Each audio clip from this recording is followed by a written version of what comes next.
अस्सलाम वालेकुम, welcome back. आज हम एमडीकैट टेस्ट के जो पास्ट पेपर्स है, आई थिंक 2010 का ये है। इनमें मुख्तलिफ किस्म की सेंटेंसेस दी गई है इनकरेक्ट ग्रामेटिकली, और आपने ये बताना है कि इसमें कौन सा सेंटेंस जो है ग्रामेटिकली ठीक है। तो इसका बहुत आसान तरीका है, आसान ट्रिक्स मैं बताता हूँ कि कैसे आपको पता चलेगा कि ये जुमला जो है इसमें करेक्ट ऑप्शन, सब जुमलों में करेक्ट ऑप्शन कौन सा है और क्यों ये करेक्ट है। ठीक है, तो आते हैं इस क्वेश्चन की तरफ। आप देखिए, in each of the following, ये क्वेश्चंस है, इन इसमें बहुत सारे मिस्टेक्स है इस पीडीएफ में, लेकिन मैं आपको बताता चलूंगा साथ साथ। Four alternative sentences are given. Choose the correct one and fill the circle corresponding to that letter in the MCQ response form. अच्छा, तो सेम क्वेश्चन है कि आपने ठीक सेंटेंस बताना है और जो करेक्ट आंसर हो तो उसको आपने आंसर में लिखना है, आंसर फॉर्म में। ठीक है, तो आते हैं जो 131 सीक्वेंस है, यानी इसकी तरफ सेंटेंसेस को रीड करते हैं। देखिए, दिस इज, सबसे पहला जो है, this is different to what had been expected. ये एक जुमला है, ये तो गलत दिखाई दे रहा है क्योंकि डिफरेंट टू तो हम यूज नहीं करते। This is different what had been expected, ये भी गलत है। डिफरेंट व्हाट भी हम भी नहीं कहते। This is different from what had been expected, हाँ ये ठीक लग रहा है, लेकिन आखिरी ऑप्शन को भी रीड करते हैं। वह क्या है कि this is different to what. हाँ, तो अब देखिए मसला क्या है कि हम डिफरेंट के बाद जो है, डिफरेंट के बाद हम क्या करते हैं, फ्रॉम यूज करते हैं आमतौर। ठीक है, डिफरेंट फ्रॉम, तो इस वजह से हम कह सकते हैं कि ये ऑप्शन जो है ये ठीक है। ठीक है, बाकी जो तीन ऑप्शंस थे उनमें मसले थे, और ये डिफरेंट फ्रॉम जो है that is the correct option. Next sentence की तरफ जाते हैं। He suddenly remembered that he has left his house unlocked. दूसरे सेंटेंस को देखिए, he suddenly remembered that he may have left his house, नहीं, he suddenly remembered that he had left his house unlocked। अच्छा, अब देखिए और last को भी रीड करते हैं, he suddenly remembered that he will have, अच्छा अब देखिए आपको ये तकरीबन सारे सेंटेंसेस आपको ठीक लगेंगे। ठीक है, लेकिन मसला इधर क्या है, इधर मसला ये रिमेम्बर्ड का है। he suddenly remembered, ये देखिए रिमेम्बर्ड सेकंड फॉर्म है। देखिए, इस किस्म के सेंटेंस में आपने देखना है कि ये जो फर्स्ट, ये ही सडनली रिमेम्बर्ड या ही सेड, और इस तरह जो आप कह सकते हैं ये सेंटेंसेस, और अक्सर जो इनडायरेक्ट स्पीचेस होते हैं इनमें अक्सर ये मसला होता है। अगर यहाँ वर्ब जो फॉर्म हो तो आपने देखना है कि सेम फॉर्म आपने नेक्स्ट क्लॉज में भी यूज करना है। ठीक है, अब देखिए he suddenly remember second form है।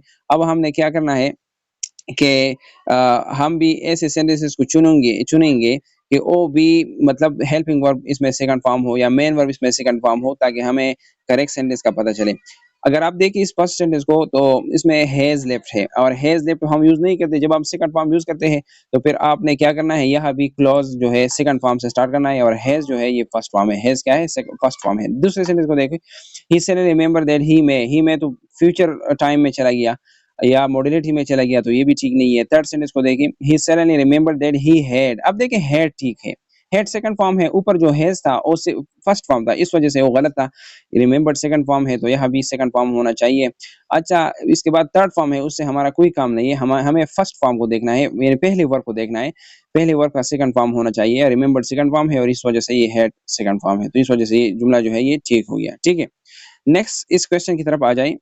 ये भी तकरीबन इस रूल्स या ट्रिक के वजह से है, इस तरह आप कर सकते हैं। He asked us would we care to go, ये इनडायरेक्ट स्पीच है। ठीक है, he asked us if we could care to go, he asked us we would care to go, he asked us we will care to go. अब देखिए indirect में जब आप questions में कोई सेंटेंस तब्दील करते हैं तो एफ जो है ये हेल्पिंग, जो यस नो क्वेश्चंस होते हैं, यानी जो क्वेश्चंस हेल्पिंग वर्ब से स्टार्ट होते हैं, तो वहां आपने इनडायरेक्ट में एफ लगाना है। तो इस वजह से हम इस ऑप्शन को ठीक करते हैं कि he asked us if we would care to go. ठीक है ना, तो ये बी वाला ऑप्शन ठीक है। बाकी ऑप्शन में देखिए एफ नहीं है यस नो क्वेश्चन में, तो इस वजह से वो गलत है। 134 वाले सीक्वेंस को आ जाते हैं। यहाँ है कि when this war is over, no nation will either be isolated in war or peace। अच्छा, अगर ये जंग खत्म हो जाए तो फिर क्या होगा, no nation will either be isolated in war or peace, ये तो स्ट्रक्चर गलत है।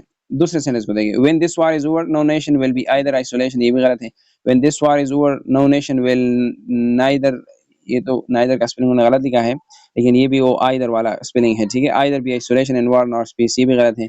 When this war is over no nation will be isolated either in war or in piece. अच्छा, अब आपको कैसे पता चलेगा कि ये डी वाला ऑप्शन तो ठीक है, लेकिन कैसे? अब देखिए यहाँ जो है ऑप्शन आइदर का है, आइदर।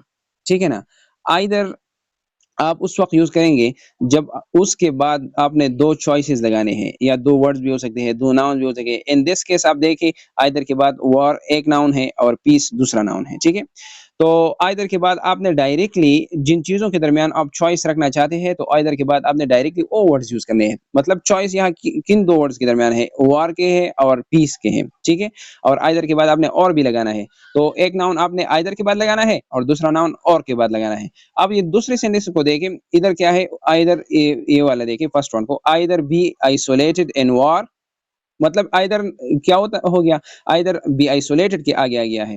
तो अब और के बाद भी इसी तरह कोई सेंटेंसेस होना चाहिए था, आइसोलेटेड की तरह एक वर्ब होना चाहिए था, तो फिर ठीक होता है ये जुमला। लेकिन यहाँ तो इस तरह नहीं है, सिर्फ आइसोलेटेड के आगे है और दूसरा और के बाद कोई आइसोलेटेड और इस तरह कोई दूसरा वर्ड भी नहीं है, एक्सप्लेनेशन भी नहीं है, तो इस वजह से हमने इसको गलत ठहराया, ठीक है। और बाकी सेंटेंस में इस तरह है, लेकिन यहाँ जो है आइदर के बाद जो वर्ड आ गया है वो नाउन है, तो और के बाद भी सेम टू सेम फ्रेज होना चाहिए। मिसाल के तौर पर देखें, आइदर के बाद इन वॉर है, तो और के बाद इन होना चाहिए और दूसरा कोई भी वर्ड हो वो लगा सकते हैं आप, ठीक है।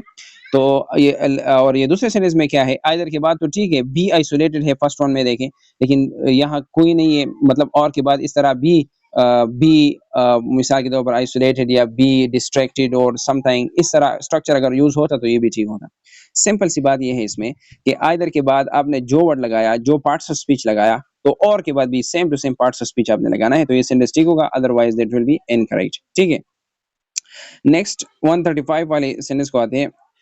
when the fact when the fact failed him he questioned senses।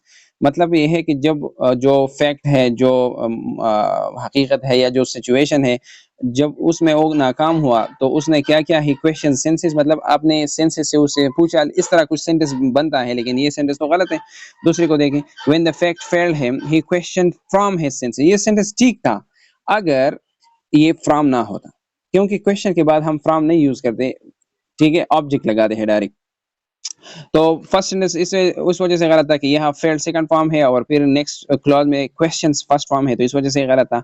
Second में देखिए, ये फेल्ड सेकंड फॉर्म है, क्वेश्चन भी सेकंड फॉर्म है, लेकिन इसके बाद फ्रॉम यूज हुआ है, इस वजह से गलत है। When the fact fails him, ये फर्स्ट फॉर्म है, ही क्वेश्चंस हिज सेंसेस। हाँ, ये दोनों ठीक लग रही है, लेकिन आखिरी सेंटेंस को भी देखते हैं, he will question his senses when the fact will. हाँ, इन दोनों क्लॉजेज में तो विल का यूज हुआ है, तो ये भी गलत है। आपने अगर ये कॉम्प्लेक्स सेंटेंस है, आपने ये पढ़ा होगा आमतौर पर, या एफ क्लॉजेज है या व्हेन अक्सर बी यूज होते हैं एफ की जगह, लेकिन आपने क्या करना है, सिर्फ ये कंडीशनल सेंटेंस भी है। क्या है कंडीशनल सेंटेंसेस, आपने शायद सुना होगा। ये फर्स्ट कंडीशन है, ठीक है।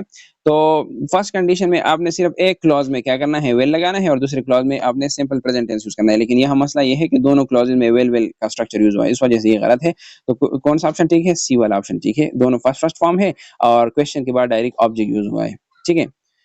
क्वेश्चन 136 की तरफ आते हैं। he said that, okay, there तो नहीं है, he said there has been no need to do it। अब भी मसला क्या है, सेट सेकंड फॉर्म है, आपने दोबारा हमने क्लॉज में सेकंड फॉर्म देखना है, ठीक है। he said there wasn't no need, ये भी ठीक होता है, लेकिन wasn't ऑलरेडी नॉट है और फिर नो फिर आ गया है, तो डबल नेगेटिव तो हम यूज नहीं करते, इस वजह से गलत है। he said there had been not, no, not का यूज गलत है, had not been इस तरह कुछ होना चाहिए था, लेकिन फिर भी ये स्ट्रक्चर सेंटेंस वाइज भी गलत है। लास्ट वाली को देखें, he said there was no need to do it, तो ये ऑप्शन ठीक है, बिल्कुल इनडायरेक्ट का जो करेक्ट स्ट्रक्चर है यूज हुआ है। 137 वाली को देखें, I could barely make off the traffic, ये sings उन्होंने लिखा, लेकिन ये साइंस है, ठीक है। could barely make off the traffic signs, make off तो हम यूज नहीं करते। यहाँ मसला जो है सारे सेंटेंसेस में make off, make out, third को देखें make up और make with का है, तो इसमें करेक्ट फ्रेजल वर्ब जो यहाँ है वो है make out, ठीक है। इसका मतलब है मेक आउट, मतलब रीडिंग, आप मतलब बारिश की वजह से आप ट्रैफिक सिग्नल जो है वो रीड कर सकते हैं या नहीं रीड कर सकते, ठीक है। तो मेक आउट आपने यूज करना है, ठीक है। अच्छा, नेक्स्ट वाली क्वेश्चन जो है उसकी तरफ आते हैं।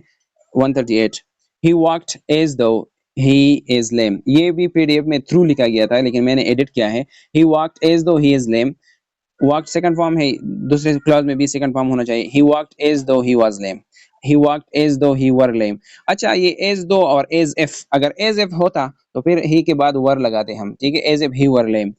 as though के बाद भी कभी कभार were, he के बाद मतलब were यूज होता है, लेकिन यहाँ was ठीक ऑप्शन है, he was as though he was lame। 139 को देखें, email is a relatively new means of communication.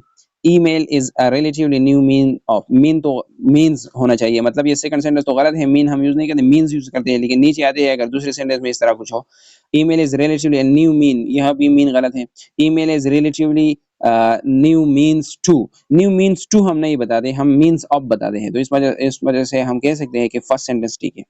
Last वाले क्वेश्चन को देखें 140।